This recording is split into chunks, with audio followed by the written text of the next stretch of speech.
What's up, fam, and welcome back again to another episode of Recap Kickback, where we talk about Black entertainment news, Black TV, Black media, Black music, and whatever else I want to talk about. It's me, your host, Chappell, aka Kickback.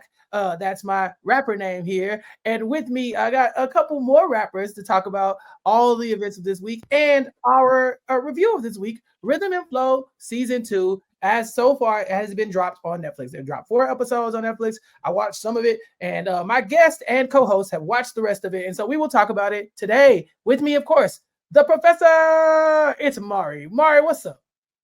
Hey, we're back. We're Black, and we're talking about rap. Look at that. Look, I'm bars. I told her Bars. she'd even know it. Hey, Yeah. hey, let's talk about. Mari, Yeah. it's very Happy to be rap-centric back. episode. It's brought to you by Recap Kickback. This was your idea. What was. made you think to talk about Rhythm and Flow Season 2? Because we had other options. Because I love Rhythm and Flow Season 1. I watched Rhythm and Flow Season 1 during the pandemic, and I clearly I'm a sucker for reality TV shows. So like rap reality TV shows, I'm not gonna lie, I watched the Rap Game. You know, Yeah. I watched all of those seasons. Like I just love a good singing competition. I am a fan of like The Voice and stuff like that, but this competition with Rhythm and Flow, it just feels like I love watching it because it just feels so authentic to our culture. It feels like something for Black people, and it's just Black. It is, and I love it. I love every second of it. I don't have to like second guess like, are they not making it through because they're Black? Again, looking at you, The Voice. And so it's like I love, it's just such a good show to me personally. I love the setup and everything. Well, I've never seen Rhythm and Flow before, and so I was very happy to go and say, let's go and check it out and see what all the fuss is about. And Mari had the perfect guest in mind, making their Recap Kickback debut for some strange reason, because you would think he'd been here before, but whatever. I'm gonna hold that against him and not me and my poor scheduling skills. It's 8-Ball Bangers. What's up, Isaiah? Yo, what's good? I'm here to talk about this amazing show. I love season 1. So when y'all texted me about this, I got hype because I love this show. I didn't know you watched Rap Game. I watched all them Jones too. Yeah, I did. Yeah. Yeah. But it's just a weird guilty pleasure. Like I just watch it. It's crazy to see Latto on this now. I love it. From that too, you know? But like Flauj. Yeah. Shout out Flauj, by the way. Shout out Flauj. But no, I'm happy to be here. Yeah, Isaiah, for the people who are not familiar with you on Recap Kickback, and again, I will take some of the blame for that because you should have been here before. But for the people who are not familiar, tell everybody what it is that you do and why you're the perfect guest to talk about Rhythm and Flow Season 2. So I do commentary and podcasts on my own channel. But on the side of that, I rap and do a whole bunch of other stuff. But like music is like a big thing for me, and I was trying to do it seriously for a while, and like I got a bunch of songs that got pretty big, but then I just do it as a hobby now. And like I'm such a huge rap fan. Like I start out like old school with like Biggie and all that, as you can see like the poster right there, and then like I got into like the SoundCloud era, and just like I just follow rap so closely. So I really love rap, especially right now. Like rap is like a sport. It's really crazy. You feel me? So it's like it's so fun to watch. So you pick the person to come on this podcast. So I got a lot to say. Yes, and so thank you all for joining us for this episode as well. I hope you've clicked like on the podcast. If you haven't, what are you waiting for? Click like, subscribe here on YouTube, youtube.com/@recapkickback, to make sure that you show us some love so we can keep this Recap Kickback content, because we're approaching the end of the year. Mari, this podcast started in February of last year, right in time for Black History Month. We're almost at a year already. And this year just flew by. I mean, just ridiculous. What is time? What is time? Time is nothing. I haven't been counting the episodes that we have because I did not number them. But I'd have to imagine we're creeping up on about 100 YouTube videos of content here on Recap Kickback over the span of less than a year. So we have been churning out the content here, trying to make sure that, you know, people know that we are reliable when it comes to tuning in and getting some information, some Black entertainment news, some Black content, also seeing our beautiful faces here on YouTube. So I do want to thank everybody for tuning in and making all of this positive Black stuff possible, because it has been a ride. But as you know, we talk about rhythm and flow at the end of the episode. Before that, we have to talk about this week's entertainment news. And a lot of the entertainment news that we're going to focus on this time is focus on music, because it's been a very music heavy news week. And I think the news I want to start with is one of my favorite things that happened this last week.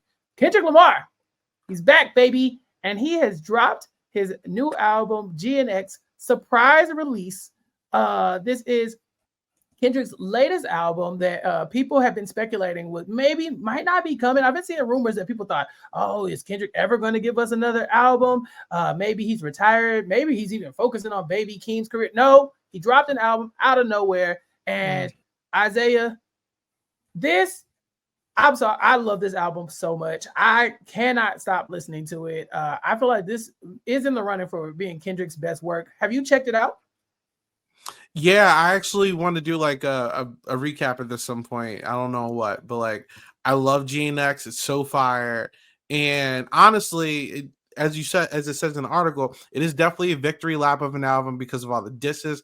I'm gonna be real with you. If you look at like the promo that he did on Instagram for this album, there's a song on there that's not on this. So it makes me believe that there's another album coming. Oh, because this really felt more like a mixtape more than anything, but it's mad fire, bro. Love this album. Right. I mean, to your point, I've seen rumors that this might just be a mixtape disguised as an album. This was a surprise release. We did see the one promo video that has a verse that is not anywhere on the mixtape / album, so it could appear. Also, noticeably absent from this album. Not like us. Mari, have you had a chance to check out GNX yet? Yeah, I was listening to it. Like not as committed to it. Like boy rap, yeah. It's like the MMBA. I'm only partially here for it. So I did listen to it. I never thought I needed somebody yelling mustard in my ear. I was like, wait, what? Yeah, no, it has some like really standout tracks. And like for me, I was like, Kendrick, it's too early in the morning. Like I was listening to it on my drive into work. I'm like, I can't, my brain isn't fast enough to compute these things. Like it's so good. Like lyrically, it's very good. And I was just like, I was like, okay, I can't like absorb the lyrics right now, so I'm just gonna try and vibe, and it still works in that sense as well too. So I like it. I like it. Again, nothing will ever beat The Women for me, but Kendrick is definitely up there. Look, the women have definitely been having a renaissance in rap in this last year with people like Meg Thee Stallion and Glorilla really just taking front of stage. People finally giving Flo Milli what she deserves. Doechii doing the things. And so, yeah, it's been a great time. But my dogs have been showing up lately. Isaiah, I was texting you about it. We were trying to get a podcast going so we could talk about Tyler, the Creator's last album that just dropped. And this is the only thing that could have got me to put that album down, Isaiah, because it was in heavy rotation too. Yeah, the West Coast has been running rap this year. I ain't gonna hold you. And this might be like a crazy sentiment for some people, and like people might not agree with me. But Kendrick's my GOAT of like rap. I'm still serious. And it's like Biggie has been my GOAT for like a long time. And I never thought that like I would dethrone him. But like Kendrick has dethroned him for me. And it's just like, I don't know. It's just he is hip hop. You feel me? It's just like that whole album, by the way, like Dodge Blue was fire and Luther was fire. Those aren't even like rap songs. I don't even care for like Luther was so Kendrick good singing, but like the chemistry with SZA is crazy. The amount of like new West Coast like artists he put on that I never heard of before was good. I love everything about this. And then you got the complete destruction of Drake, and this isn't even like a Drake diss album, but like he got shots in this whole thing too. It's just crazy, man. It's just I grew up with Kendrick always being like the guy, and everyone was like, nah, it's Cole or Drake, and like I love those two as well, but I'm like, Kendrick to me is always like him, and I never understood the possibility of Kendrick not being him, and I'm glad everyone's finally recognizing that. So I love GNX. It's a great time.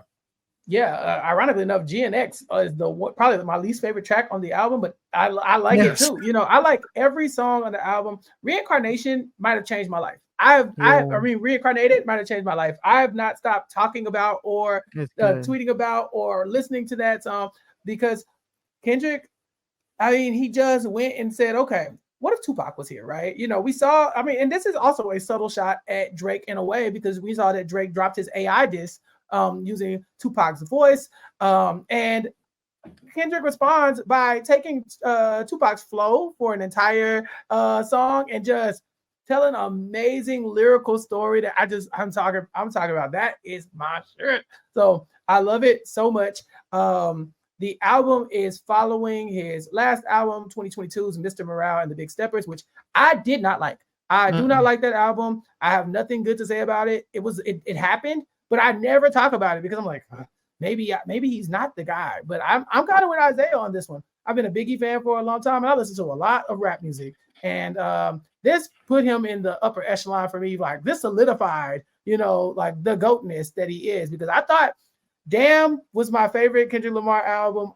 You know, To Pimp a Butterfly, people say it's probably his best work. I mean, he's got so many bangers, but this right here, it felt so complete. And it's even got people being like, all right, has he gone too far? Has he lost his damn mind? Like this man is calling out Lil Wayne, you know, being like, hey, I know you couldn't be happy for me for the Super Bowl. Like, I mean, Mari, it's just subtle enough jabs at people to where it's making people wake up and pay attention.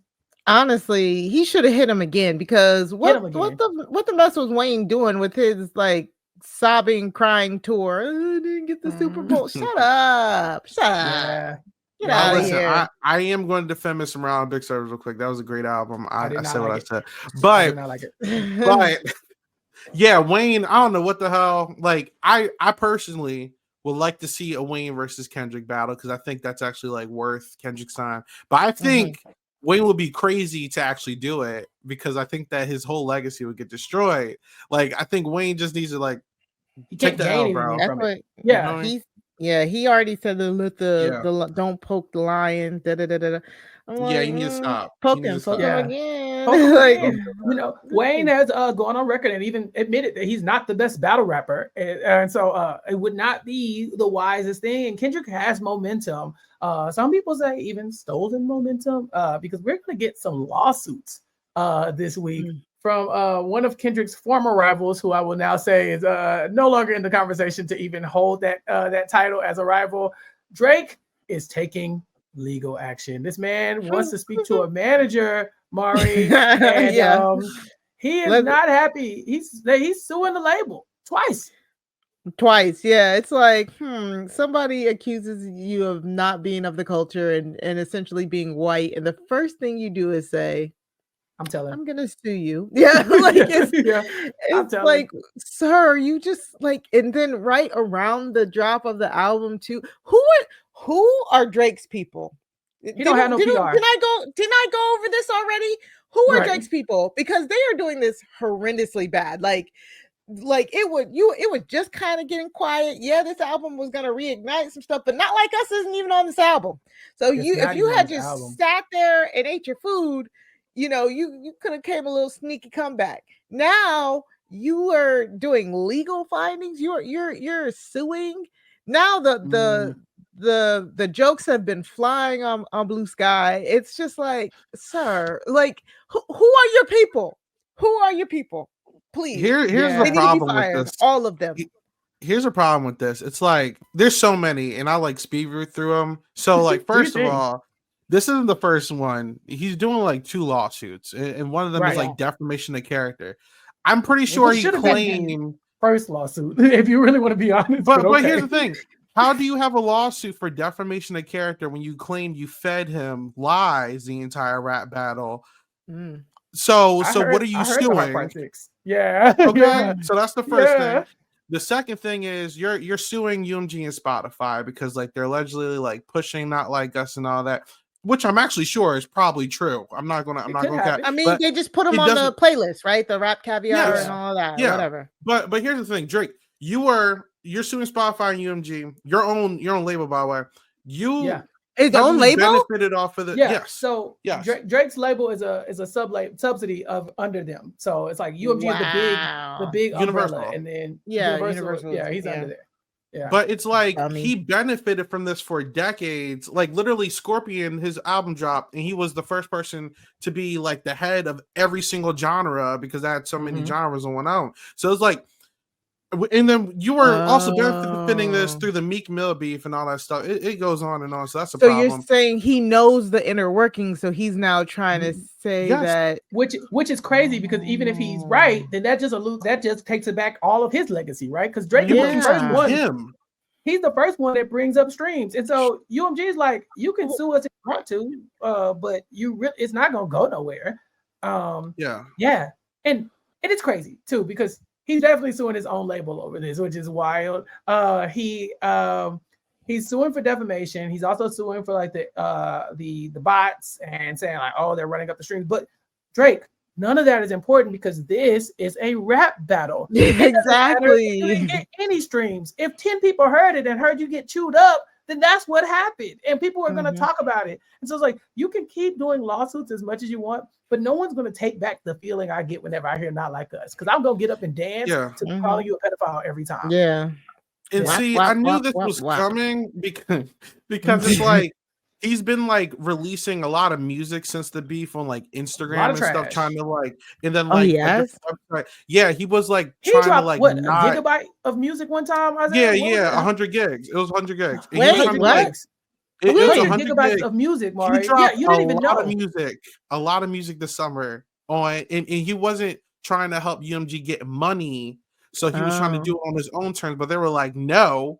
You got to put it up. So like they put it up. It was like no promo. You probably didn't hear about it, right? But it's like there's like 7 songs got no airplay this summer, and it's just like instead of like just like even making good music, right? Like I saw he went on XQC's Twitch stream. I'm sorry, Kick stream the other night because he has a Kick deal to like stream at least like once a month, and he was like being petty on that, like taking shots at Kendrick, The Weeknd, who else? Steve Lacy, like he was just taking shots at everyone. It's just like just make music, like I don't know, like make music. Make music. Him coming after Steve Lacy is crazy because Kendrick put a billion gangsters on the stage and had the pop off, and everybody was going up. And Drake ain't said nothing about them people, but Steve Lacy is who you gonna come for, sir? What are you doing? Who is Steve UMG? Lacy? You gotta get into it. I thought you knew you wanted me. Yeah, you don't know that song. You gotta get into it. Steve Lacy's gonna pop out with the guitar and sing. He's a guitarist. Is Steve Lacy Megan Thee Stallion? No, okay. He was a part of the internet. Yeah, you ain't listen to the internet. Oh, come on, man. He wrote songs for Solange. That should say Solange. That don't say nothing. Look, but listen, Steve Lacy is a guitarist, and of all the people for Kendrick to come after, Drake. Why you come back to somebody? I mean, Drake to come after. Why would you come after the guitarist? You know what I'm saying? What are you doing? So UMG, of course, denies all of this. They say that it's offensive and he's lying and all this other stuff. And Drake's attorney is basically alluding that UMG has violated a RICO law. They're saying that this is organized crime, basically. UMG has also been accused of fraudulent promotion and misleading business activities. So Drake is coming for their necks. And a lot of people have been wondering if Drake is just trying to get out of his contract. That's what I was about to say, yeah. Yeah. And I mean, it does feel like maybe that there could be, where there's smoke, there's fire. And get out of your contract, but you're looking like a dummy while you're doing it. So what is... Listen, at the end of the day, I'm going to be real with you. He's actually 100% correct. And I think all these labels are in bed with each other. But it's like the timing, you benefited off these same practices for years. And now that it's not benefiting you, you're crying about it. It's just like, Drake was the guy growing up. Like I'm just saying, like he was him. And just to see like this downfall, there's no recovery, even if he wins it or not. It just looks really pathetic. He looks like a Karen. And I'm just so disappointed in Drake. Like the fact that he cut off his braids after Kendrick made fun of him, and now he's about to put out an R&B album instead of rap. It's just sad, bro. I'm tired of Drake. I'm over him. He's going out sad. I love it because listen, he's been getting away with this for way too long. And I said it back when we did the Kendrick versus Drake versus everybody. What's beef episode? Check that out. I'll drop the link in the show notes. But I said it back then. Drake has been doing exactly what Kendrick Lamar accused him of for so long, for riding waves, hopping off the waves when they don't serve him anymore, then going to the next one. And this is no different. He was fine with UMG when it was serving him, and now he's like, "What? This is preposterous. I gotta shut this down." Oh, really, Drake? Okay, cool. So, more on that to come. I'm sure there will be more updates on whether or not that pans out, but I think the damage is done. Thing. Yes. I don't know if you've seen. He's going on tour in Australia during the Super Bowl. He's starting his tour in Australia the same week of the Super Bowl. Who Drake is? Yeah. Okay. Yeah. He's fleeing the continent. He's fleeing the continent. Whoa, slow down, Jamal. Don't pull up with the 9. The entire Young Money collection just looks bad. I'm sorry. They do. But they've been looking bad for a minute. You know what I'm saying? It's scary to talk about them because they're crazy. But just call it what it is. There's a lot going on over there, and there's not a lot of good rap coming out of that group right now. If y'all just start rapping, people will forget. People have short memories, and they will change their minds. I always said Drake should have pivoted the moment this happened. He should have looked at Not Like Us like an L, and he should have went to do something else. He should have started making his singing rap again. Go back to singing to the women. The college girls love Drake. All that kind of stuff. Got to that red pill stuff though. So yeah, he was supposed to go start acting. Let me talk to you, Drake. Listen to me. I know you're listening to this. Drake, go be an actor. I know you're fighting it because people been telling you that you're an actor your whole, but listen, go do it. So many rappers have taken massive L's in life and just gone to be just the greatest. Like they're going to be legendary actors. LL Cool J was hosting the Emmys when I was growing up. Like LL Cool J was. Ice-T has been on Law and Order for 55 years. You can go and do this. Ice Cube was making family movies after saying F the police, and making a career out of it. Drake, you can come back from this, but this is not it. Stop fighting this stuff in court. Nobody cares. Nobody cares. And history will show that nobody cared. He's about to be the next Ja Rule. And at least Ja Rule went down swinging. Dear God.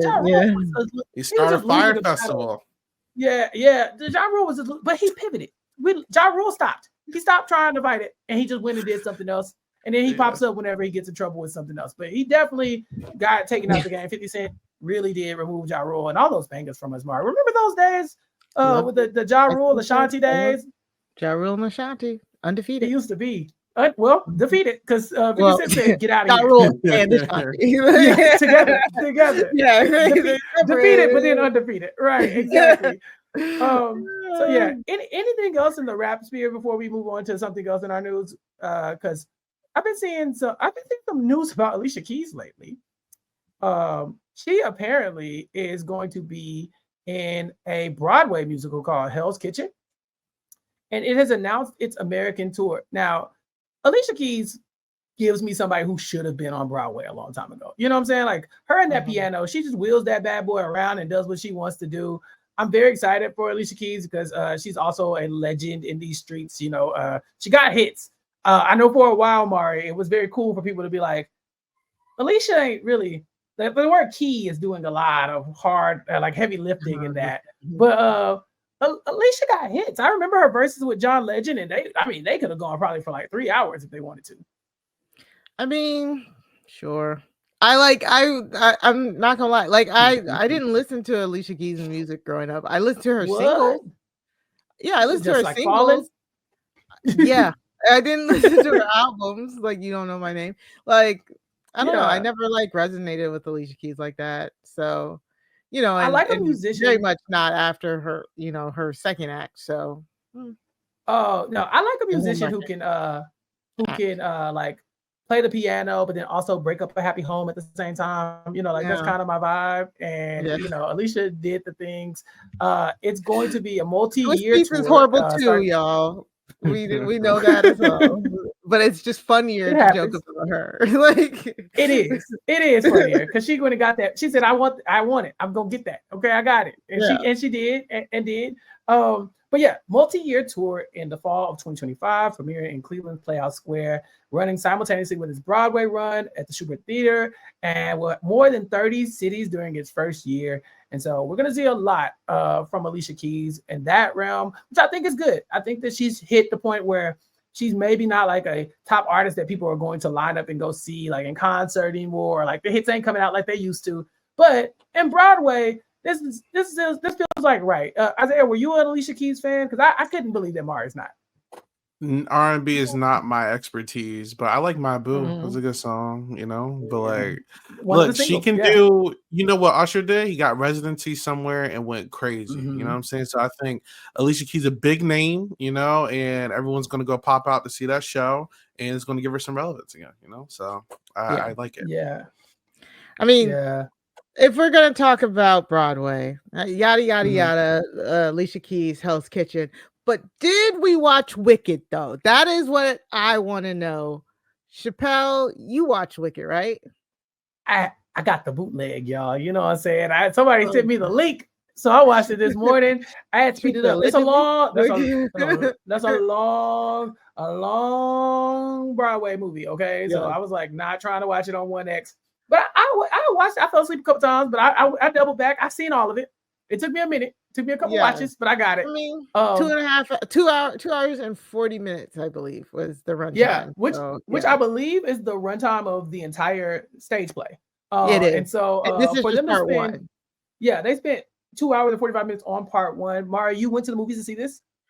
I did. I went to the movies to see this. Me and Gina, of course, we showed up on opening date because I love Broadway. Full stop, but also Broadway movies. And I never saw Wicked on Broadway because I read the books. I read the books like over 12 years ago. So when I read the book and I was like, oh, there's a play. And then somebody had like kind of roughly told me what the play was about. I was like, that's nothing like the book. And so I was broke back then. So I was, you know, I was in my mid-20s. So I never went and saw the stage play. It's just like one of those things, like once it gets so far out, you know, like it becomes like a part of the culture. So you know the rough draft of everything. And I knew like maybe 1 or 2 songs going in. So I waited for the movie and it was not a disappointment. I know, Isaiah, you didn't see it, right? No, I didn't grow up.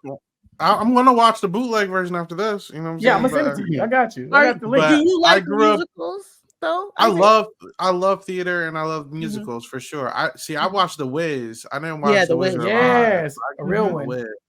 So I want to watch this because I'm assuming part 2 is what, The Wizard of Oz or something. No, it's The Wizard of Oz is like, this is the prequel to The Wizard of Oz essentially. Yeah. But there will be a part 2 of Wicked that has not aired. It will air a year from this air date. So so next year they'll drop part 2, and then I guess from there you can continue. And spoiler alert, there will be references to Wizard of Oz in part 2 of Wicked. Cool. Yeah. I do play. I want to see the stage play though. I love Broadway. Yeah, me too. Yeah. So honestly, this is the number. Did you see? It's the number one. It's the number one Broadway movie ever. Like it had the biggest debut ever. Yeah. It was 118 million opening weekend, I believe, was the number, and still like counting or whatever. I think so. It's like. It's one of the biggest debuts. They had to tell people not to sing in the theater. Thank God nobody sang in my theater. We just had to put up with clapping at the end of the movie, which is fine. I was like, okay, that's fine. Ghetto. But in December, they're saying that a lot of theaters will release sing-along versions of Wicked. So yeah, me and Gina already are planning to go to the sing-along versions. Like, I am that annoying, like, but not they that got y'all a lot. Like, that's I love. Well, I came on. I can't remember if I talked about it here, but like I went and watched the Mean Girls movie, the Mean Girls musical movie. I loved it. Like I love musical movies. I think my favorite musical. It's hard, but I think it's Chicago, and I've seen Chicago on Broadway and like. The touring show twice. So I've seen it twice. Like Chicago is so good to me. So like I love musicals. They need to do Heathers. I would see that. Yes, Heathers. Apparently it's coming soon. So that's fire. Wicked, Wicked's been in production for 4 years. Mean Girls was in production for I want to say a little bit less than that. So apparently it kind of takes a long time for all of it. So I heard Heathers is getting a musical. Like I think with Wicked doing as well as it did, it's gonna greenlight a lot of other movie musicals, but what we've seen is very hit or miss because Mean Girls didn't do as expected, but I think that's because of the poor marketing. Wonka didn't do as expected, again, poor marketing. Color Purple did very well. Dear Evan Hansen did pretty bad, but that was just a whole host of problems with that. It's a bad play. Yeah, I'll give you that. Listen, last year, I decided that Broadway was a blind spot that I had, and I went and I watched a bunch of Broadway musicals. I've seen the original stage plays of a lot of these musicals that you're naming, and that's why I can confidently say whoever made that was cracked. That's a cracked story, and it's insane that it got that far. But this year, I went to Broadway for the very first time. I saw The Outsiders on Broadway, and the Tony-winning Outsiders, and I loved it. It was great. And so I actually have now checked that off my list. I've actually been to Broadway and seen something. So now when I bootleg this, I don't feel bad, Mark. Okay. Yeah. I mean, yeah, that's sure. Yeah, yes. You did. You supported the arts. There you go. That one time you supported the arts. Imagine they did like a cinematic Hamilton. That would be crazy. Yeah. Did you watch Hamilton on Netflix? On Netflix. Wasn't it on Disney Plus? I'm sorry. Did you watch it when it's on Disney Plus? Yeah, that was a pretty decent recording of like an on-stage production. It felt almost cinematic, but yeah, they did. They shot. So I actually like that Hamilton wasn't cinematic. And I think that's what Chicago gets right as the movie, because Chicago, the movie, flips back and forth between cinematic, and then when it gets to the musical numbers, it switches to the stage because they do it in a really good way. Hamilton being they recorded it knowing that they were going to record it for the movie. They did it with the original cast back in 2016, and they recorded it over 2 nights so that they could get several different angles. So I honestly want to see some discernment, and if these studios can discern between what works as a big budget movie, which Wicked does. I mean, come on, the special effects for Wicked make so much sense for it to be like a big movie budget like that, and see what should be contained to the stage. If they can balance that out, then they could really make money off of musicals for like the next few years to come, because people love, they want to go to Broadway, but everybody can't afford to go to Broadway. So that's why Hamilton really popped off, because Hamilton had been a big Broadway property for so long, but people just couldn't. I know I couldn't afford those tickets. You know, Hamilton money is real. It was. And so when you bring it to the theaters, or you bring it to people's homes, that's where you make the money. So I would love in the future if we could really get some more musicals made into movies or to streaming, and have some be as the stage play and some be like high budget. And hopefully with Wicked making this much money, we'll get something like that. So I'm pretty sure I had so much to say about Wicked. I love seeing how passionate you are about this. Let her cook. Yeah. Big win for the AKAs. Cynthia Erivo of Alpha Kappa Alpha goes. Look and at her. We needed a win, AKAs. We needed a win. Is this the thing that SpongeBob is in? The SpongeBob guy? Is he in this? Apparently. So this is where the whole Ariana and SpongeBob. Okay. Yeah. Aqua Turtle. Yes. Yeah. Yep. So Cynthia Erivo putting on as Elphaba in this role, and I saw a lot of people being like, Elphaba should have just been a black character from jump. And it's weird that everybody was making a big deal out of it being Cynthia Erivo. When you look at the plot and you're like, this feels like it should have just been a black character from jump. Everybody or white people, white folks, because it absolutely makes sense. Like her character micro being braids and all. Exactly. Oh my gosh, she's green. Who cares? Yeah, right. She's green. Right. No, they had to complain about that, but the lady showed up and showed out.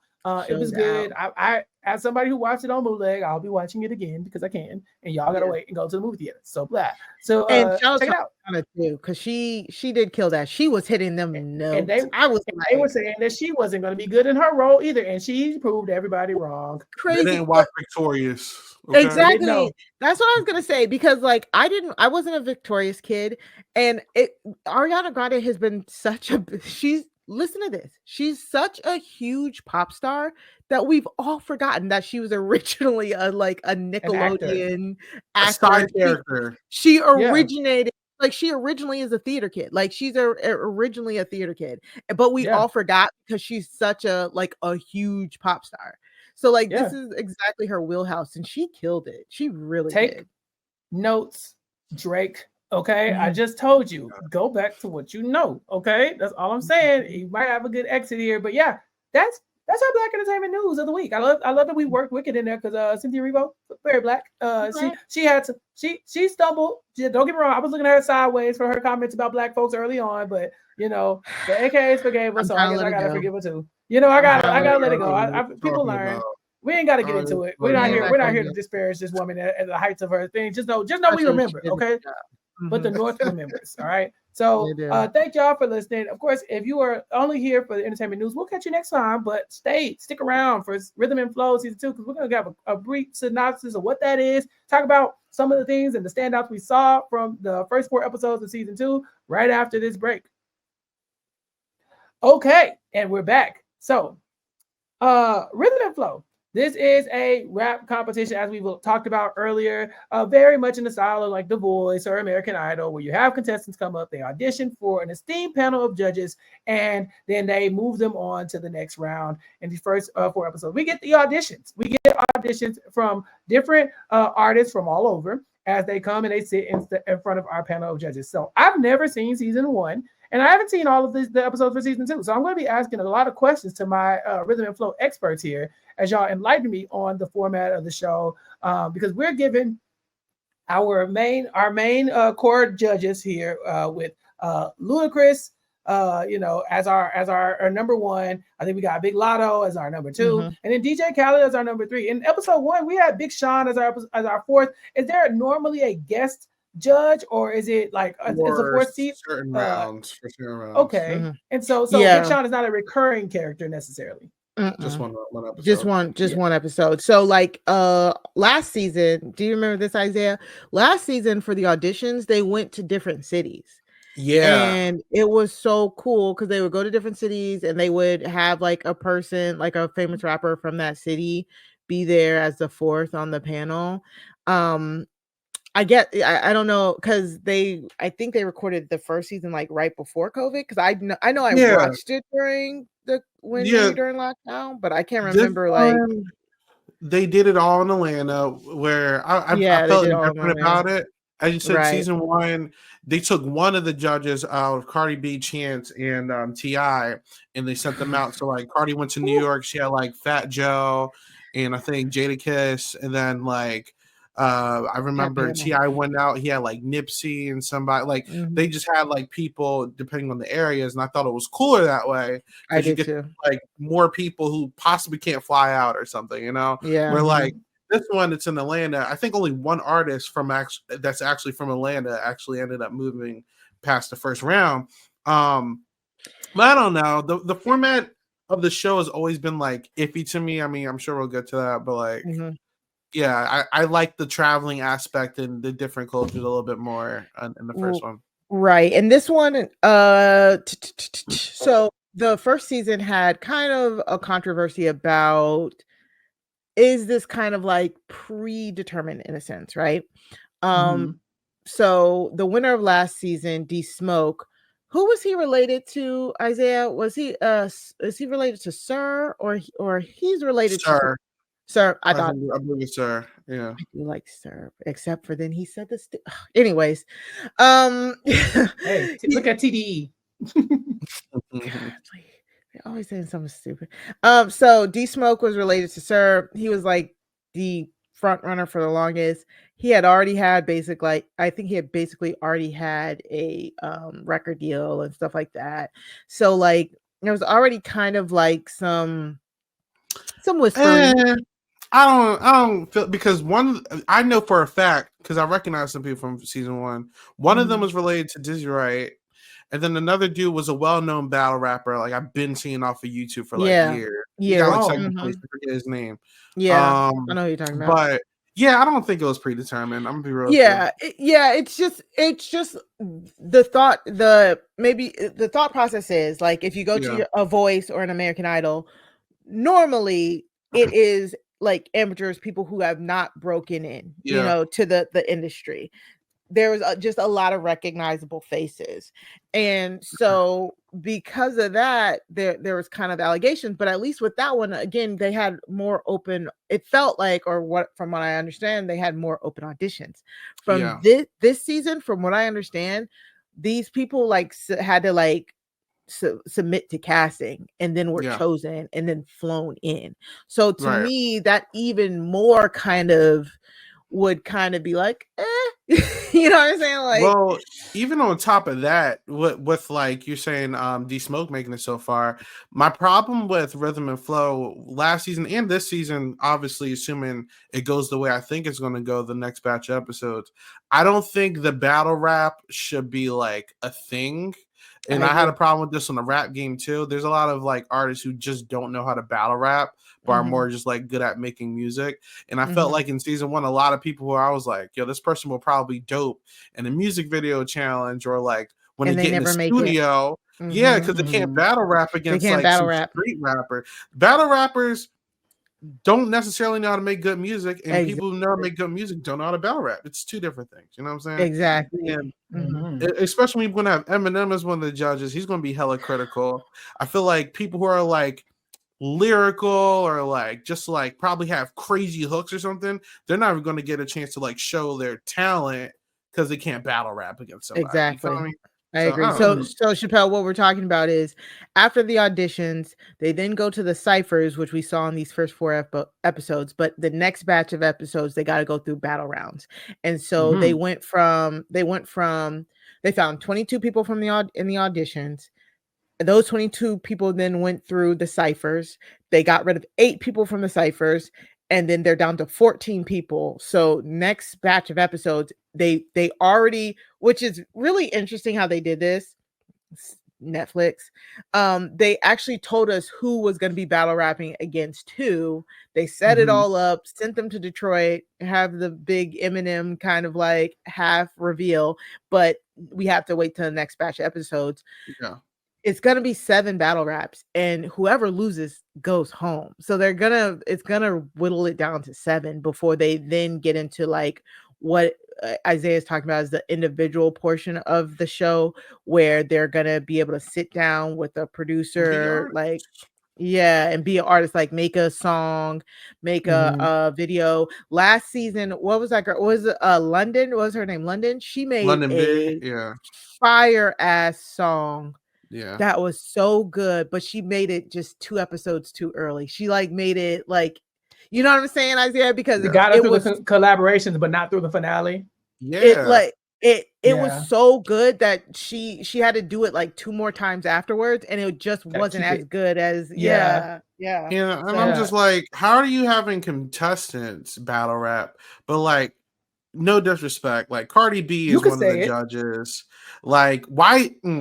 We're going to get into the judges soon, but like I feel so some type of way for like DJ Khaled being there, because it's like I understand the producer angle. Yeah, he's there for the producer. I would have took more of a Metro Boomin or something, because it's like DJ Khaled doesn't really make most of his beats right now. Like he pays people, and he had like a lot to say about a lot of these people. He's very critical, and it's like, bro, you don't even make good music. I remember he went on social media and he was hating on Tyler, the Creator, for like beating him for a Grammy, calling him mysterious music. It's like, bro, and you're Tyler not good. packed him up. And Tyler packed him up. Yeah, sure did. I feel some way about him being a judge on this, but that's just I'm so glad he stopped yelling into the mic, because I remember those days where you go, "Who the best nigga?"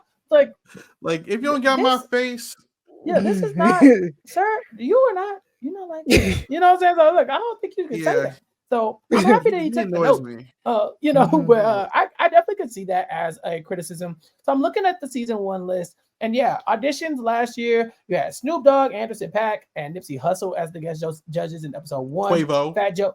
Fat Joe and Jadakiss in episode 2, Killer Mike, Quavo, and Big Boy in Atlanta, and then Chicago auditions Twista, Royce da 5'9", and Lupe Fiasco. So those all feel like these are good, you know, strong named artists that I would like. Okay, if they're handling auditions, then I trust these people, right? But also, you're right. Some of the rappers that we're going to get their audition, at least in episode 1, definitely don't come off as this is a rapper that I think can win a battle. You know, at first glance, you know, there's so many different aspects of rap and hip hop, where you got battle rap is its own category of thing. Then you got rappers who can throw slugs at each other. That, you know, it's like a battle, but it's not battle rap. That's a separate thing. Then you got, you know, the singing melodic rappers who don't really do that kind of stuff. And so it's almost crazy to put them in the same type of category and let them all duke it out. But Mari, they do have battle rounds in The Voice. Is it very similar to that? Oh no, the battle rounds and The Voice that's my favorite portion of The Voice, and it's different. Like the coaches give The Voice in The Voice, they give 2 people 1 song and they have them sing like it's like a duet. Like they break the song into like parts and go back and forth singing, which is very entertaining to me. But I don't think that's how you would find The Voice, like an actual The Voice, because you know, you really get to see the range of those performers when they get to do the arrangements of the songs that more likely fit their voice. In the battle rounds, they always have to pick an arrangement that fits both of their voices, and even though it's supposed to fit both of them, it can be a disservice to at least like one person. So it's different in a sense, but like it's same in that one person moves on, other person gets chopped.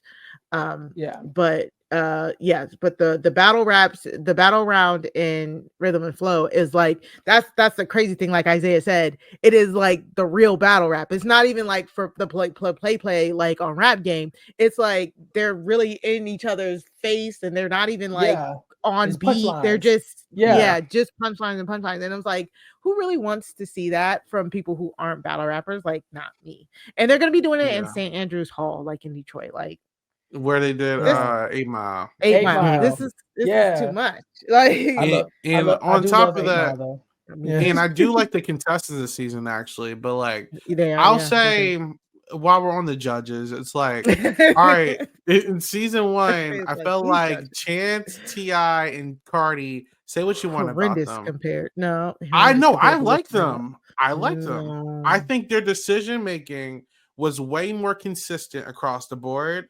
And they were like, I felt like they were like, they had a criteria and they stuck with it the whole time. Okay. I feel like Latto, DJ Khaled, and Luda have like said certain things to like eliminate some people, but then like change it up other people get it passed. Yeah. And then like how many times I got to hear Latto be like, I've been on a show before, and like you know, people in my season or like. What DJ Khaled said? Oh, when I'm in the studio and I'm making a song, like they're not consistent. Like I don't want to jump ahead. I don't know what the format is, but like some people that they keep in the last episode, versus some of the people they eliminate who actually got the job done. They're judging it based off of like, all right, the potential of someone. Versus last season, people were like, "How did you do this challenge?" You know what I'm saying? Yeah. Did you show up? I think exactly. We will definitely get to that, Isaiah, because I do want to hear your thoughts. I don't want to mess to y'all. Yeah. No. So go ahead. No, you can go. So I did watch the first episode of season 2. And I will even say that I kind of picked up on a little of what Isaiah is saying in that, because we had different artists coming out, they get introduced or whatever, but there were a couple moments where some of the criticism for some particular people didn't really just go across the board to everybody. I think his name was Jacques Lane. And he's telling them like bounce, bounce, bounce, bounce, and they're like, "Ooh, you told us to bounce." Yeah, and we really just kind of wanted to be. We really just kind of wanted to bounce. But then the very next person is like, "Say patience, say patience." They're like, "Patience." Don't go on like that. Yeah. Don't go but then you'll see the next person, and they're like, "Oh, say this. Put your head." And I'm like, "Okay, but no, but okay, I get what you're saying. But I don't think it was the like everybody says like put your hands up, put your hands up. It was because Jock Lanes came out and said, hey, for real. I don't he was tripping. He over explained it. He's like, I need y'all to bounce. I need y'all to like are you the choir director? Like I think he overdid it. It wasn't, and before the music even dropped. Plus, he was rude to DJ Mustard. I love when every time somebody like acknowledged Mustard, I was like, was that a good acknowledgement or a bad one? Like, if you're not nice to, I said Mustard. I'm saying Mustard is not the DJ. Holiday. I'm sorry, DJ Holiday. It like he was so rude to DJ Holiday to me. He was I don't know, and I just love when people like. Holiday, drop the beat, please, or like that. Like I was like, yeah, you ask Holiday nicely, please. Like, Jock is not a good example of that because he overdid it. And he was very weird. The vibe was weird.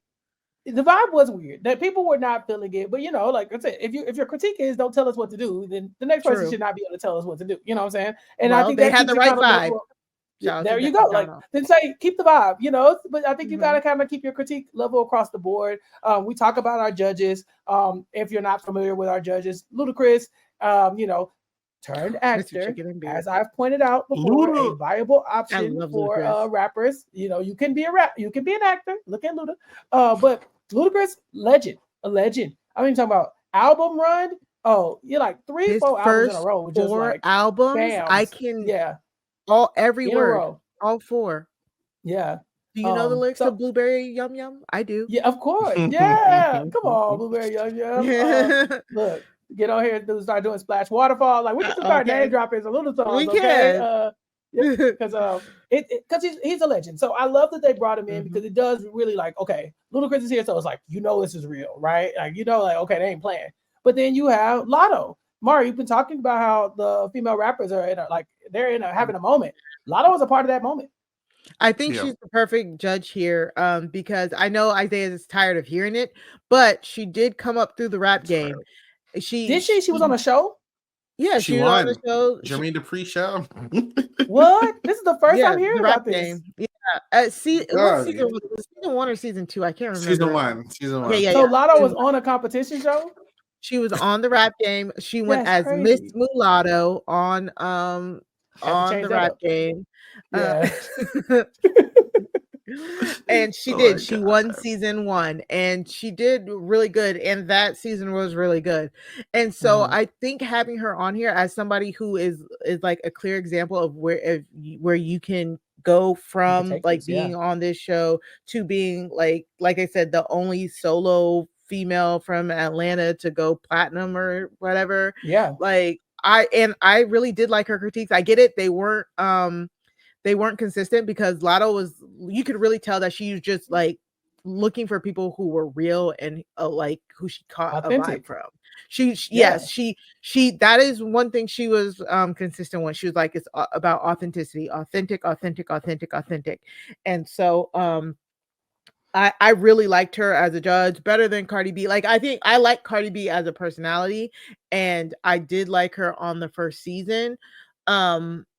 But like, I think just Latto understands it a little bit better, for sure. Yeah. And then of course, DJ Khaled as well as our producer anchor here. We don't have to list all of DJ Khaled's hits because he got a ton of them. He's worked with everybody. But also it makes sense for him to be here. I know Isaiah's not a huge fan. I think this is like the last time you can have DJ Khaled do one of these things. After this, it's kind of like, okay, He would have been a better like judge for the music video or something challenge. Right. I mean, he wasn't there for like the site, like the preparation for the cipher. So like you can't tell me half of the people who guessed it on this or people who didn't even come on this wouldn't have been down to host this. You know what I'm saying? Yeah. Like I get he's very like marketable, he's commercialized, is DJ Khaled.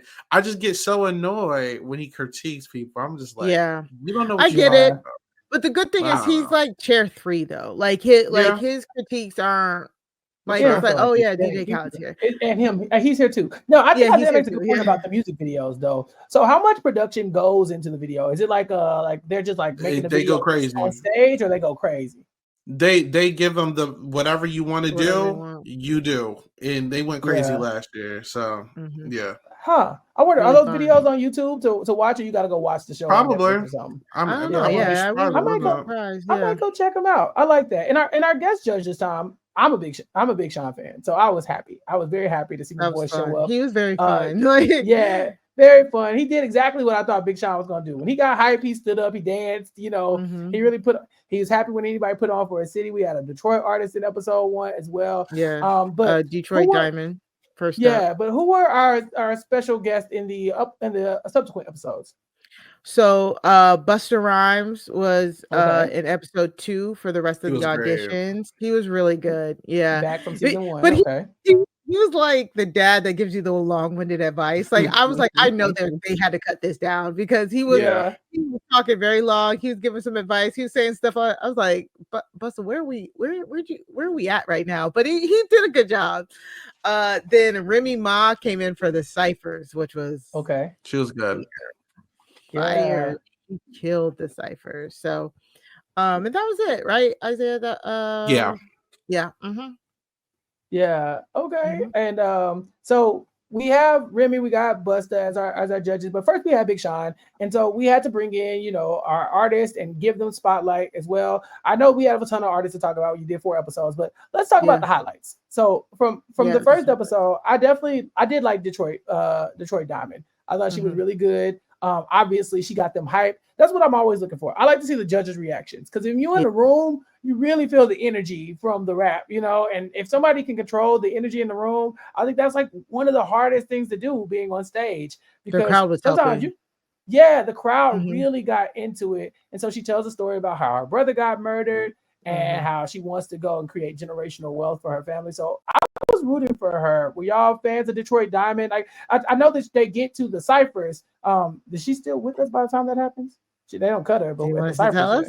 Do you want to? I want to know. This is assuming you watched Rhythm and Flow season 2 episodes 1 through 4. So yeah, spoil. We can talk about it now. Yeah, go ahead and spoil it. Yeah, she survived. She makes it through. Yeah, she does a great job. I'm talking about. Yeah, I don't think she's a star, but she's around. I agree. I like it's hard. Like I love her story. I think in episode 1, she's literally rapping her story about like trying to make it up out of Detroit and stuff like that. So it's a very good story. Now she wasn't memorable once you got to episode 4. I had to actually I actually had to go back and try and remember who she is. So she kind of falls by the wayside with of the other like female rappers, but she does make it. I don't know how she's gonna fare in that next round, the battle round. But she's from Detroit, so I'm gonna kind of be mad if she knocks. It's crazy because she's not bad at rapping. I just think that there's people who are better than her. Yeah, that's all. She's bad. It's just like I said. I just think it's a memorability thing. Like she's just not as memorable as the other female rappers they have. Yeah. Yeah. My next question is that I want to know if America has any say so in who wins this game, right? Because like in the Voice and stuff like that, like the judges are there, but don't we get to vote? We get to vote who we want to go through. But I don't think that happens on Netflix show, right? The show was pre-taped like a long time ago. Yeah. So like they'll go to the crowd and be like, this person or this person. I feel like that's a missed opportunity. I don't get me wrong. The judges, the judges battle being there matters, but I think in a battle rap, you could do B I can't Rabbit, Papa remember. Doc. You could do that kind of thing, right? That's what they did on the rap game, but I don't remember if they did that here. So we'll have to see in the next batch. Isaiah, how do you feel about that though? Taking it out of the judges' hands a little bit and letting the crowd. I mean, decide. if it was a live show, I think it would be more effective. But I don't even know if the audience is actually like a real audience for this show, because like how would the outcome not be leaked out by now? It's like I don't know. Yeah, I just think that at this point, if it's a pre-tape show, I'm fine with just the judges picking at this point. It just like D-Smoke put the bar so high, so I don't know. I think that I don't really know what they're looking for in a winner, so I don't know. It's gonna be a woman this year. I agree with Latto. They're pushing for that. You could tell that they're trying. Honestly, they're the better ones. There's like 3 dudes. So I'm like, there's 2 or 3 that I think could take it, but whenever we bring them up, I'll say. Well, we could talk about. So one of the guys who I don't know is long for this game. He barely scrapes by in episode 1. Khaled, he's the first rapper with a 4.0 in high school and a 4.0 in college, and I just thought like, that's precious. Take those tassels off. Like, what are you doing? It's really funny. Like Khaled is one of those. If you're gonna talk about inconsistent judging, he would be the one that I would use as an example for, because like they were really on the fence and they basically like just let him sway them, but he shows up in the cypher round. He shows up, and I was like, oh yes, like I was so happy. Like I was rooting for him in that moment when he's begging the judges, because his raps were like legit. Just I was like, oh my god, you're saying stuff that I'm like, it's taking me a minute to process. Like I really like Khaled, so I'm glad he made it through, and he does make it through to the next batch of episodes. And he has that fight. He has that flow that's really, really interesting. And I'm glad Latto like fought for him. Yeah, he's like, he just has good energy for me. Like great energy, right? Yeah. I don't think he's winning. No. But he has good energy. I won't be shocked if he makes it past battle rap though. I think he actually can pull some out. But I want to see him in a music video. He seems very intelligent, and so I think that's an underrated part of rap, is that really like you can get the vibe and all that good stuff, but if a smart rapper is going to show themselves, and I think that was some good advice that Latto gave him. Like, you don't have to wear the tassels, because once you start talking, we're gonna know that you're intelligent, right? And so you don't have to wear that. And so hopefully he takes those critiques and he applies it, and he moves further into the game. Another standout from episode 1, LG from Philly. Isaiah, were you from that area? What you think? Yeah, LG. I rocked with her. I didn't. Yeah, she is going to be a presence in my opinion. I don't think she's winning either, but she's going to go pretty far. I think she's dope. She's one of the people that I'm like, dope rapper, but like, what are you gonna do? You feel me? Like, I don't know how I feel about that portion of her, but she's gonna do really well with just like pure lyrical stuff. Yeah, because at one point they're gonna have to start thinking about like marketability and stuff like that. Yeah, but I love her flow too. So those were my standouts from episode 1. But tell me, y'all know what's coming to the cypher round. Who are we losing? Who are we keeping? Who were some of your standouts from the next few episodes? Mari, who you got? Okay, I got to talk about Dono and Sarah Ali. So you got to see Dono on the first episode. Yeah. She was the one who sang and then rapped Patience. She sang Patience. She was rapping, but she shouldn't have been singing. Yeah. Right. But I loved it. Oh my god. Like I get she was off key, but like Khaled said, it was like, it wasn't like, to me, I wasn't like, oh my god, get this bitch off the stage. It's because how long have we been listening to Drake and Nicki Minaj sing off key? Like, especially for DJ Khaled. Especially for DJ Khaled. He is the biggest offender of having Nicki Minaj singing for no reason. I will call him out every time. And that's what he said. He was like, singing off keys does not bother me. I was like, no, we know. We know. So it's like, her singing was like, I really like that part. And then when she started rapping, I was like, oh my god, she's like, I loved it. I thought she was one of like a few people. I want to say there was like 3 or 4 people who felt like they had full on songs here in the audition. Like, it felt like composed songs, and hers felt like one of them. I was rooting for her so hard, but then when they get to the cypher part, this is why, Chappelle, you got to keep watching. It's so funny, like all of a sudden she's like a Gen Xer that is like butting heads with her group, and her and this other girl, Sarah Ali, they are like butting heads about the order, and Dono is like, she's like, Big Dono, not the little one. They are like fighting about the order, so much so that Sarah Ali's like, I'm trying to not cook you on the cipher and stuff like that, and then Dono's like, and I think it was Dono who's like, well, I'll see you in the battle raps and I'll send you home. Like it got so good, and the drama was high. Sarah Ali's from Brooklyn. Her audition. So I watched all 4. Then, like I said, I went back and watched it again because once I knew the outcome, I wanted to see spotlight the journeys of the people I knew who were going forward. And so both Dono and Sarah Ali did something so great, which is why they both moved through, because they showed one side on the audition, like one side to their craft on the audition. And then when they went to the cypher, they just completely changed up like their style in a good way. You saw Dono sing Patience, but when she got to the cypher, she was talking about like killing niggas. Like it was, and same with Sarah Ali. Like it was so crazy. I was like, girl, you was the nice girl singing about patience, and now you and this girl are trying to like go back and forth about burying bodies, and it was great. But Sarah Ali's audition, maybe Isaiah will back this up. It was interesting to me. She's from Brooklyn. Her flow was very laid back, and it was like, it's not something that I particularly liked, but I get why they moved her through. I think she really slid. She did. But it was like, I don't know. I'm so used to everybody like rapping so fast that she rapped was like, when her rapping was like so in the pocket, I was like, damn, okay, this is cool. But yeah, I'm rooting for the two of them for sure. And they're not facing each other in the battle rounds, so we might get both of them to move on. So I appreciate that. At least they didn't do that to us or whatnot. Isaiah, do you have a winner pick from this season that stood out in your early? Because you've eliminated a lot of people. You're like, I don't think they got it. I don't think they're gonna win. Yeah. Who you think is gonna win and why? I don't even think the 2 people Mari said is gonna win. I think they took up a lot of screen time now. They did good though. Mm-hmm. They're actually good. I got 2 people and then a third that I feel is a dark horse, which I don't want to win. But like, I think J Taj is fire. First and foremost. Good. He's a dangerous person, and like, he's so good. I would be shocked if he doesn't make it to the finale. Like, that dude is really good.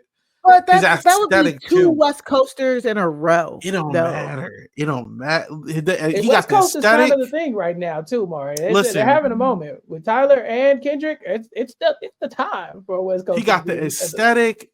He got the flow. I won't be shocked if he's gonna be able to rap. Like he and he's like it. J Taj has a black dad, and I think his mom is Pacific Islander because her her accent I was like triggering me. I was like, okay, I think I know.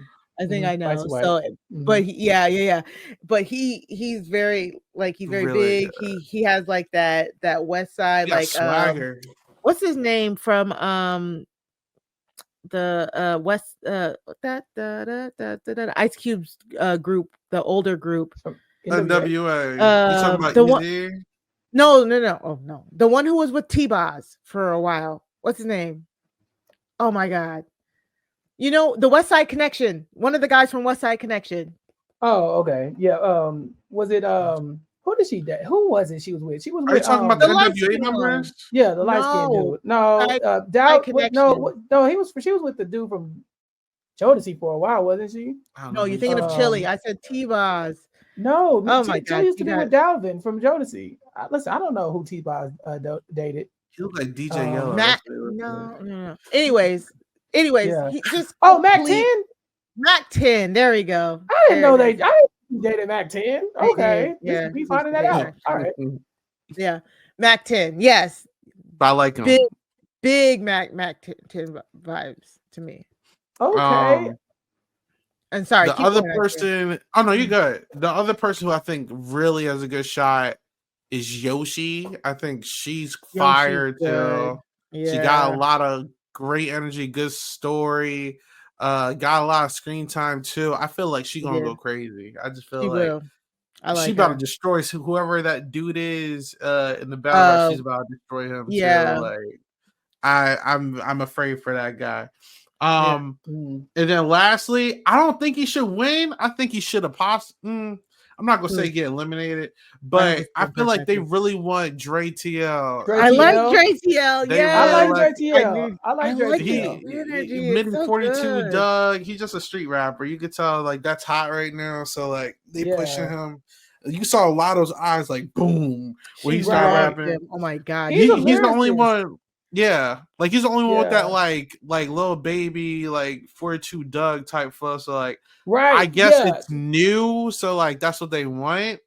And if he gets past the battle, like he's gonna do really well for the rest of the game. And his that's the thing, Isaiah. They for the people with that little baby flow, like that newer rapper flow, people like to write them off. They were calling them mumble rappers at first and stuff like that, and they really don't pay attention to their lyrics. But now that that's been normalized, people like when Dre TL started rapping, it's like you could tell he had that younger flow, but it was like, oh no, he's still rapping. And so I think that I caught that in episode 1 that Dre TL was probably gonna be around for a while. I was waiting on y'all to tell me that something had happened and he was gone. So we made it. I don't think he had the strongest cipher, but like they all were like, he's another one of those people that got like that I see potential in you stamp, so they like let him slide. But like when I tell you people got eliminated who did good and got eliminated for people who messed up. Just talk about Cody Ray. You want to talk about Cody Ray?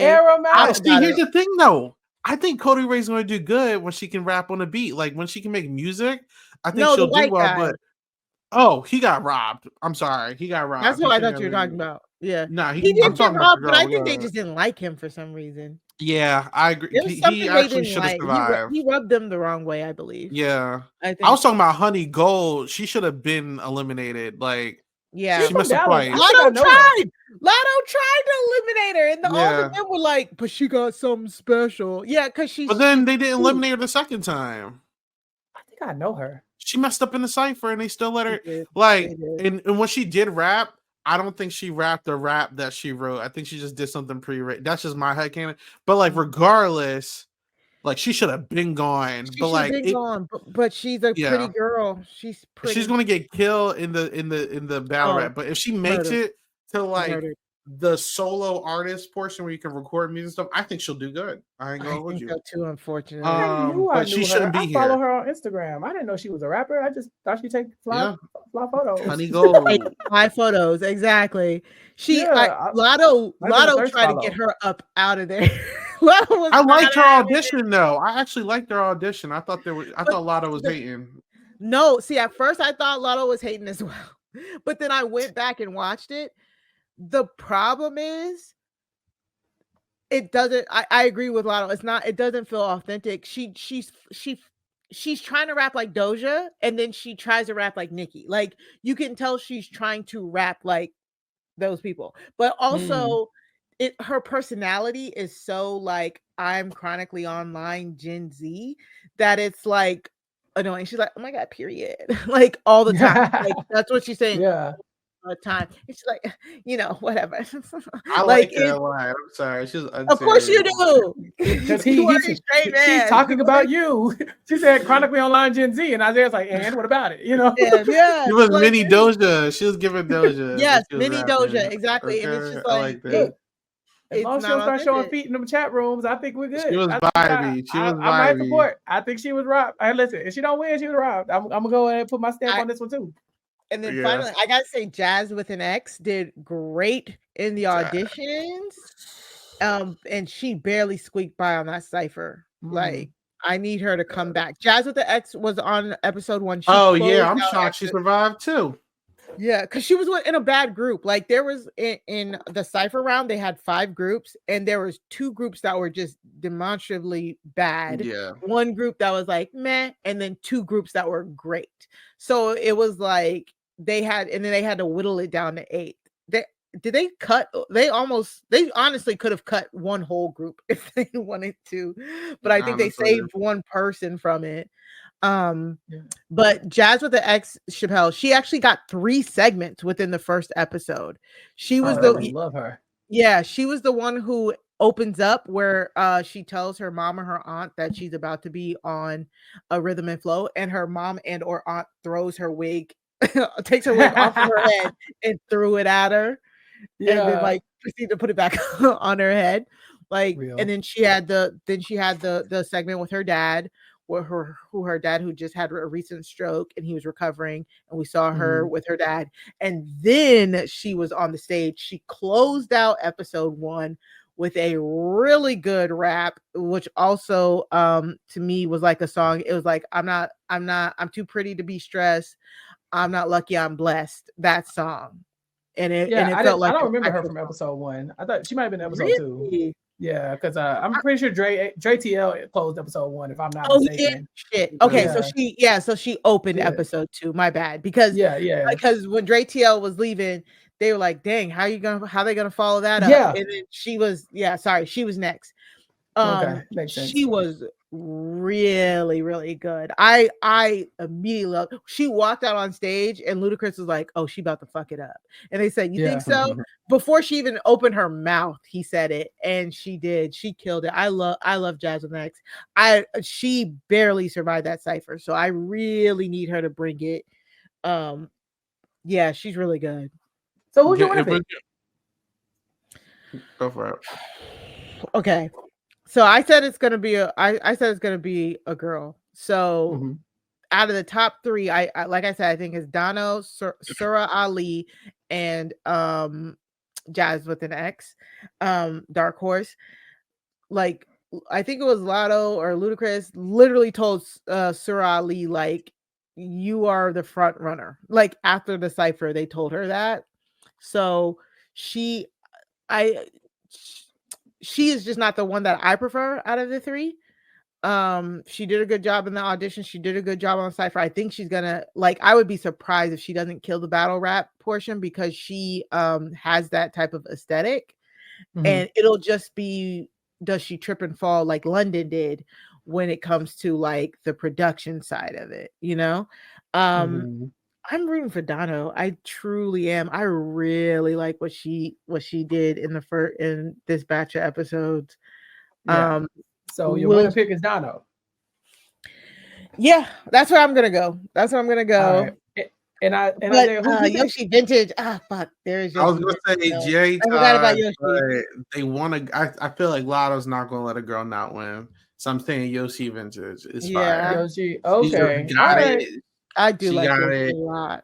Yeah, and then I'll go with Dre TL, because I haven't seen the people you saw, but I'll go with Dre TL. The one thing we haven't really talked about today is that there's no recording contract at the end of this. It's just money. It's money.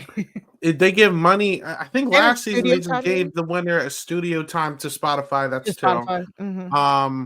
But yeah, they give you money. They like go crazy, and that's why D Smoke made a whole album and got the Snoop Dogg connection and all that, So they give you Spotify studio time to make an album. Don't drop the ball. You know what I'm saying? Yeah. Honestly, it's like it truly is in this day and age where you can get famous. Apparently, somebody on this cast might have might be a TikTok rapper. I think that I think that comes up in the battle rap. Somebody gets called a TikTok rapper or something like that. Yeah. We'll see. But like in this day and age, that money, if you manage it right, you definitely can end up, on the charts if you do what you're supposed to do. So it's probably good that they're not in some predatory contract, because people from X Factor, American Idol have said that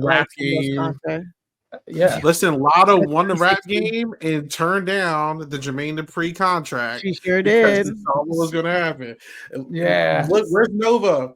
Where's Street Bud? Where's Monty? Where's all of them? Nowhere to be seen. Street Bud should not have won that season. Lord Jesus.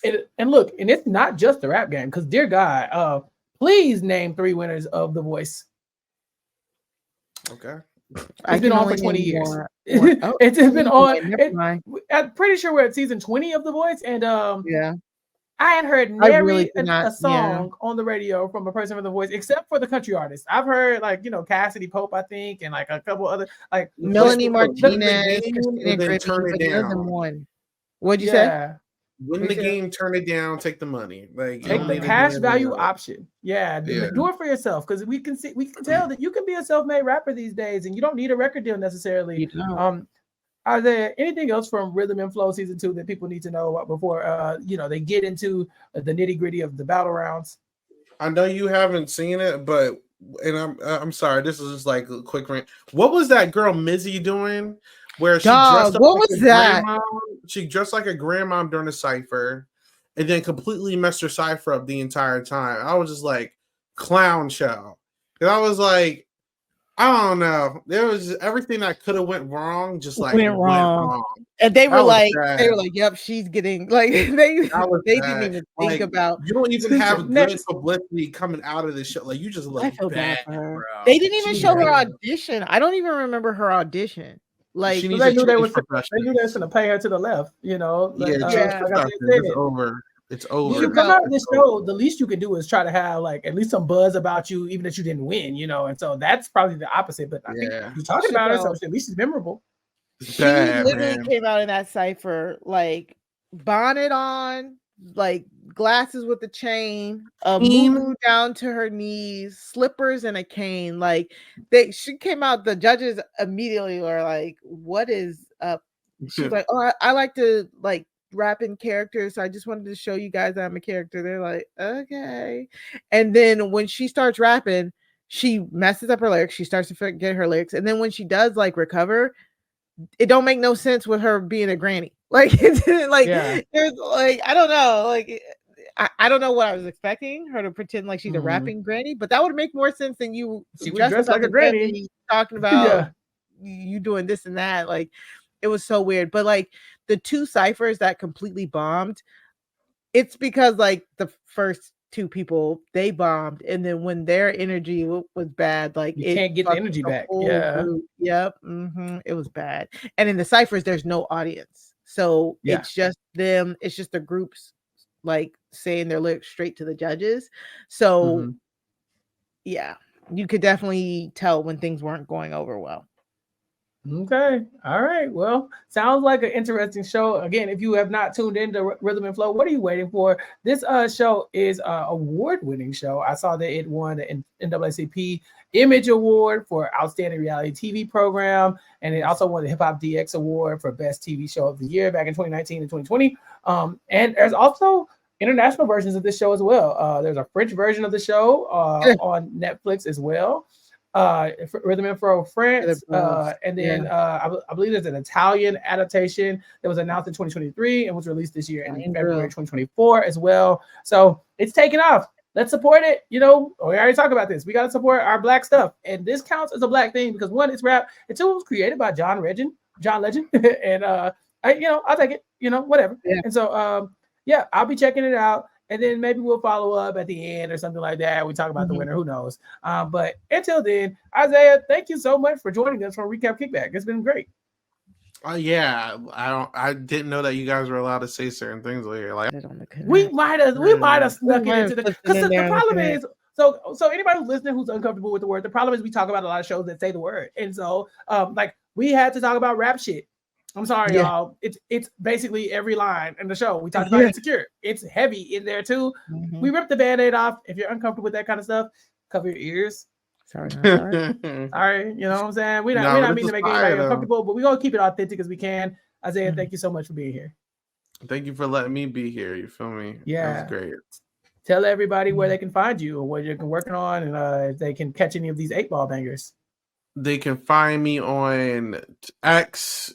At 8-Ball Bangers. You can find me on Blue Sky now at 8-Ball Bangers. And then you can find me podcasting about a bunch of stuff on Silent Podcast. I'm about to come out of my little hiatus. I just need a little break, but my break is about to be over and I'm about to pump out mad content, so you can find me there. Yeah. I know you wanted to do your album review. Just saying, you can do it here on Recap Kickback. You know what I'm saying? Just hit me up, know. man. Listen, hit me. I'm really bad at scheduling around the holidays because it's just so busy. I will right blow now. your phone up. I'll blow your phone up. Tell me you. when to get on the StreamYard. I'll be there. Let's put it like that. Because sometimes Mari does it. She knows what to do. Mari, what are you working on these days? Where can people find you? Well, I'm over on Blue Sky now. I officially deactivated my Twitter, so you can find me at Mari Talks Too Much on Blue Sky. Of course, me and Sarah Kerding, True Crime Tuesdays, Crime Scene Podcast. You can go to crimescenepod.com in order to subscribe. We just had a very fun time with the girls from A Date with Dateline talking about the Stanford prison experiment, Unlocking the Truth. It is a docuseries on Hulu presented by Nat Geo. You might think you know everything about the Stanford prison experiment, but I promise you, you do not. You want to check that out, and then you want to go listen to me, Sarah, Katie, and Kimberly talk about it over on Crime Scene. So again, go subscribe at crimescenepod.com. You can also follow us, Crime Scene Pod, on Blue Sky, and we are still on X. But yeah, so follow us everywhere, or you can type in Crime Scene to your favorite podcatcher, and we're all over the place. Also, if you think you are subscribed to Crime Scene, just go in and resubscribe. We've had some listeners say that they weren't getting the new episodes since we went independent. So my suggestion to you is, even if you think you're subscribed, just go to crimescenepod.com and resubscribe, or again, resubscribe at Apple, resubscribe at Spotify, just to make sure you're getting your content, because we're putting it out here. You should be listening. Yeah, other than that, that's it for me for this week. And catch me, Recap Kickback, on all social media platforms at Recap Kickback. We're on Blue Sky as well. And of course, all social media platforms, Recap Kickback. If you're listening to this and you haven't subscribed, what are you waiting for? YouTube.com/@Recap Kickback to let you subscribe to our YouTube content. We got a lot more coming your way. I'm trying to get the holiday content recorded. I've been tapping the people at the who all gonna be there podcast, trying to get them scheduled. Tracy J, what are y'all doing? Come holler at me so we can talk about these holiday weeks. I want to do a rollout. Up for you. I got you. I be messaging them, you know what I'm saying? They coming. We're gonna do a little holiday rollout, but we definitely got some Black Christmas movies and stuff coming your way. Mari, we definitely need to do at least one of those on the main feed. That would be fun too. So we got to figure out which one to do. So yeah, stay tuned for all of that. And then, of course, check out the other coverage. Abbott Elementary is on a brief hiatus right now, so we'll be coming back to talk about the most recent 3 episodes of Abbott once the next 2-parter drops in a week or so. And then, make sure you check out RHAP, wrapping up the summit with Taryn and various other things, House of Villains, blah, blah, blah. But yeah, that's it. For Isaiah and for Mari, this has been so much fun. Thank you all for listening, and make sure you're here next week to tune in to Recap Kickback. Until next time, you ain't got to go home, but you definitely got to get the hell up out of here. Peace out. We'll holler at you later. I've been trapped behind Maria, isolated like it's North Korea. Smaller city with some bigger dreams. The wall is cracked, I'm looking in between it. The world is yours, but man, I gotta see it. They say it's hard, but man, I gotta see it. The air I'm breathing can't feel my chest. Wait on life, I wanna hold my breath. I'ma get in my goddamn self.